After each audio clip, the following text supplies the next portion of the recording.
Welcome to simply Shenba. இன்றைக்கி வந்து நம்ம வாழைப்பூ சில்லி செய்ய போகிறோம். வாழைப்பூ வந்து அந்த நரம்பெல்லாம் பிச்சு சுத்தம் பண்ணி வச்சுருக்கேன். இப்போ இதை வந்து நம்ம ஆவியில் வேக வச்சு எடுத்துக்கலாம் சில்லி போடுறதுக்கு முன்னாடி.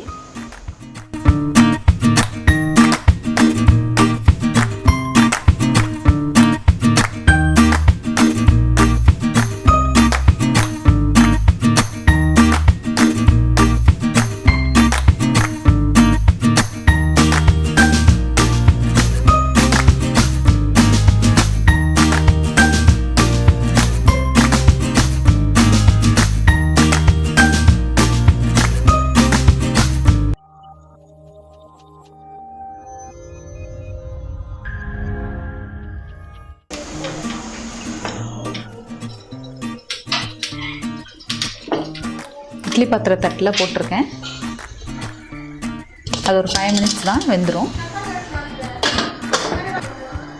வாழைப்பூ வேகிறதுக்குள்ளே நம்ம சில்லி போடுறதுக்கு ரெடி பண்ணிக்கலாம். கடலை மாவு கொஞ்சம் எடுத்துக்கிறேன்.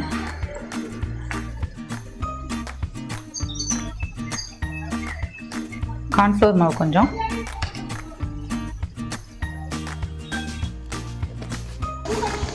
இஞ்சி பூண்டு பேஸ்ட் கொஞ்சம்,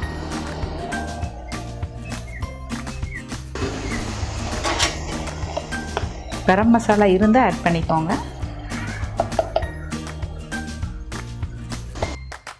தேவையான அளவு உப்பு, மிளகாய்த்தூள்,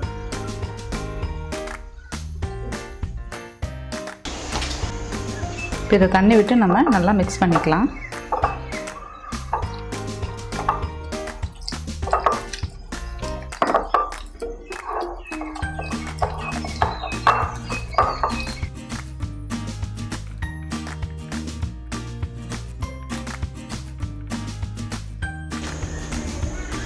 இப்போ நல்லா மிக்ஸ் பண்ணியாச்சு. இப்போ நம்ம ஆவியில் வேக வச்ச வாழைப்பூவும் வெந்திருக்கும், பார்க்கலாம். பாருங்கள், நல்லா வெந்துருச்சு. இதை வந்து நம்ம வேற ஒரு தட்டுக்கு மாற்றிக்கலாம். வாழைப்பூ எடுத்த மாவில் போட்டுக்கலாம். இப்போ ஒவ்வொன்றா போட்டோன்னா நல்லா தனித்தனியாக பிடிச்சி தனியாக உதிரியாக கிடைக்கும். அதுக்காக தான் நான் ஒன்று எடுத்து போடுறேன். ஒவ்வொன்றா எடுத்து போட்டுக்கலாம்.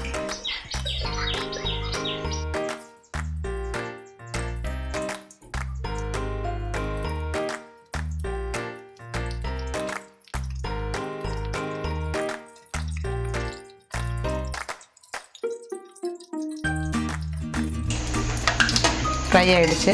இதை இப்போ நம்ம எடுத்துக்கலாம். இதே மாதிரி எல்லாத்தையும் போட்டு எடுத்துக்கலாம்.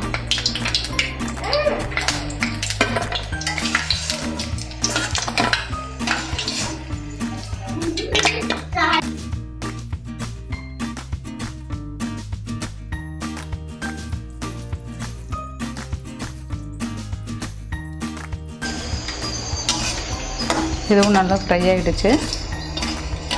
நம்ம இப்போ எடுத்துக்கலாம். இப்படி ஒவ்வொன்றா போடும்போது நமக்கு இந்த மாதிரி தனியாக கிடைக்கும், பார்க்குறதுக்கும் நல்லாயிருக்கும்.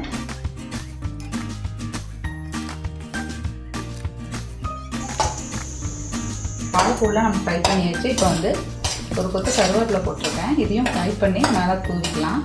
அப்புறம் வந்து சேர்த்து சாப்பிடும்போது நல்லா டேஸ்ட்டாக இருக்கும்.